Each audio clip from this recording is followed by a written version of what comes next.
Right, well, thank you very much. We seem to have gone live already, and I'd like to welcome you all, wherever you are, because we've got about 25, 30 people here at the EIS, and I'm glad you managed to get here. And we've got about 50 people, I think, coming in online, so that's good, a good audience. I think we'll be very pleased to see as many people as possible visiting us here. If ever you're in London, come and visit us here at Vauxhall and we'll show you around. Those of you joining on Zoom tonight, please use the chat box for your networking and for your questions. It's much easier for us to identify your questions if you put the word question or Q in front of your question. So tonight we're extremely fortunate in having with us a speaker who is probably known to many of you. But I think I'm going off piece slightly here because I hope you've all read his biography, which was published earlier. But Paolo Ferri is a theoretical physicist who worked his entire career at the European Space Agency in the field of mission operations. He witnessed and participated in the evolution of spacecraft operations from the age of analog signals and hand-carried tapes to the modern packet of telemetry and telecommand systems that we know today. He shaped the European Space Agency's mission operations dealing with a multinational, multicultural and multi-industrial environment. For 40 years, he supported a variety of scientific missions such as Exosat, Eureka, Cluster, Rosetta, Mars Express, Venus Express, ExoMars and Bepi Colombo as spacecraft operations engineer, spacecraft operations manager, flight director, and head of mission operations. Quite a list. And I know some of those spacecraft because I helped on those when I was with British Aerospace.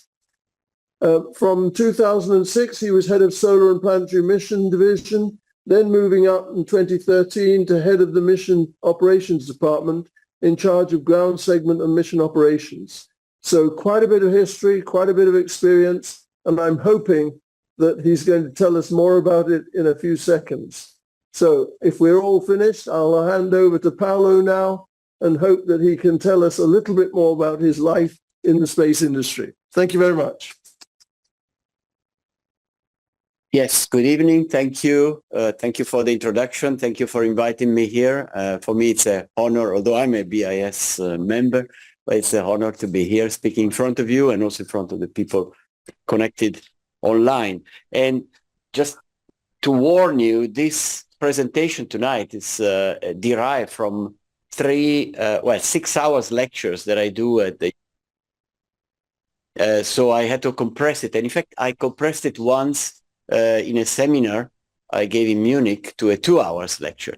And for this, I try to compress it even further. So otherwise, you will all end up falling asleep tonight. But in compressing it, this is my problem. I always find new ideas and I add the new slides. So every time I touch it, it gets longer. So buckle up. I will try to go through all the subjects and hopefully we're not spending the whole night here.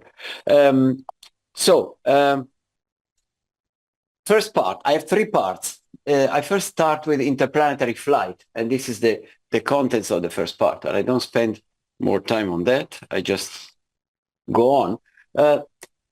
From an operations point of view, we sort of classify in terms of increasing difficulty missions which are flyby, orbiters, or landers. And flyby is relatively easy. Here I've taken the example of Voyager, which is one of the most historical missions. Voyager was launched in 1977 and just crossed the orbit of Jupiter at the right time when Jupiter was passing by in 79. It got an acceleration, which we will see later what it means. Then it crossed the orbit of Saturn.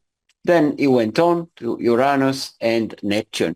And to design this trajectory, of course, you have to make sure that you arrive at the right moment in the proximity of these objects, which are all going around the sun. So they're all moving. So this is the difficulty of the flyby missions, but in fact, it's the simplest mission you have, because your spacecraft, you can basically wait for the right moment, send it, and it will cross the trajectory of the target that you want at the right moment. The disadvantage is that you stay in proximity of these objects for a very short time, talking about minutes, hours, depending on the distance you're talking about. Well, we're talking normally relative velocities, which are of the order of several kilometers per second, several tens of kilometers per second. So you don't stay very long in the proximity. You can take a lot of beautiful pictures close by of the planets, of the moons. You can be also lucky. Sorry, let me move this. No, it's somewhere else.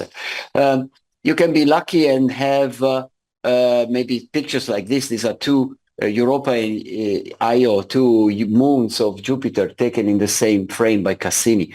You can fly by the moon Io and discover that it has active volcanoes. This was a big discovery, and nobody actually assumed that this would happen. In fact, there were some people that had these thoughts, but they thought they were crazy thoughts. Well, you fly by Io. We know now that you fly by in any moment. It was not luck. Fly by any moment, there's always a couple of volcanoes active. But at that time, it was a big surprise.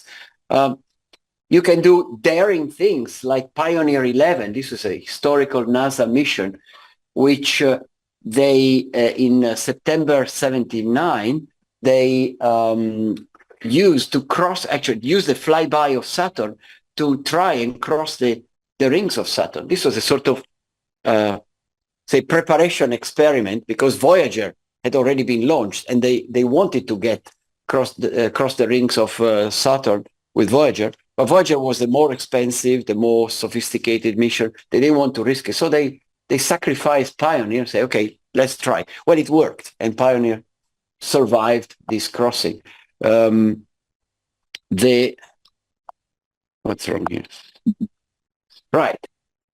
Another exciting flyby was something that we in Europe did, the Giotto mission, the European Space Agency in the 80s, in fact, in 1986. This was the first time that the Halley comet was coming back to Earth in the space era, and many agencies decided to send a flyby mission to encounter the comet. Now, an interesting thing of Halley is that it's retrograde, so it flies around the solar system in the other direction compared to most of the compared to all the planets and many of the objects. So, in fact, here I've tried an animation. Bear with me, because this is my pioneering animation. Giotto going very close to the Earth orbit, actually, in this direction, and the Halley comet coming in the other direction. They crossed here. Of course, they didn't stop. In my animation, it stops. They actually continued. Oops, it went on that trajectory. And this meant that the relative speed was 68 kilometers per second. So actually, we didn't stay very long in the proximity of the comet. And this is the pictures that were taken at that time, mounted in a film. I apologize for the quality, but this is all you can get on ESA archives of those times. You see, we saw the nucleus of Comet Halley for the first time. So this was the first time that humankind saw what the nucleus of a comet looks like. And this was, of course, quite exciting. There are many stories linked to this, including some related to Margaret Thatcher, but maybe we can talk about that later. The next level is orbiting missions. Orbiting missions means you get to the target, but then you basically stop there and you enter in orbit around it. This has a big advantage, of course, because then you don't pass by in a few minutes or a few hours, but you stay there. You can stay there as long as your spacecraft is capable of doing it. And the disadvantage is that the mission is much more complicated. You have to carry a lot of fuel with you to do the orbit insertion maneuver. Your spacecraft becomes certainly more complex, and your flight dynamics is also more complex. As you will see, you have critical moments, which if you miss them, you don't get into orbit. So it's quite difficult to do. But once you're there, you can do a lot of fantastic science. Here I've collected 3 examples, which are actually the 3 planetary orbiters of the European Space Agency. Venus Express, which went around Venus in 2006, And Mars Express was the first planetary orbiter of the agency in December 2003. By the way, it was sent to survive 2 years there, and it's still there and working. ExoMars TGO, Trace Gas Orbiter, is now in orbit around Mars in a low orbit. These are the three ones we have for the moment, because Bepi Colombo will get to Mercury next year. I don't know why this thing doesn't work, but okay. With an orbiter, you can do sophisticated things, like Galileo, an orbiter of Jupiter, the first Jupiter orbiter that NASA sent in the mid-90s. Practically, you orbit Jupiter. Jupiter is here in the middle. But you also can use the orbits to fly by the moons of Jupiter. Jupiter, in fact, is an interesting planet. But what is really fantastic is that it's a system of moons and a complex magnetosphere and the rings and the planet itself. So you can actually use the orbits and use even the gravity of these things to direct your orbit and go and fly by all the other moons. So this is something, for example, that Europe is going to do with JUICE, a mission that was launched last year, and we get to Jupiter in 2031. Or Cassini did with Saturn. So this is quite a sophisticated thing you can do with an orbiter. The next level is landing missions. Here the complexity is much higher. Normally you have multi-vehicles, so you have a vehicle that supports the cruise and the vehicle that lands. You have the critical phase of the landing that you will see towards the end. That is one of the toughest things you can do. You have complex communications. The lander most of the time cannot communicate directly to Earth, so it has to communicate via the orbiter. So everything is, say, the top complexity. And here, just some examples. Well, this is the Rosetta lander that, the first picture that the Rosetta lander sent from the nucleus of the comet. This is a drilling a bit under the surface of Mars that one of the NASA rovers did. So you can do, of course, the maximum of science. You can do in situ investigation. So this is, the most difficult, but of course the most rewarding type of missions.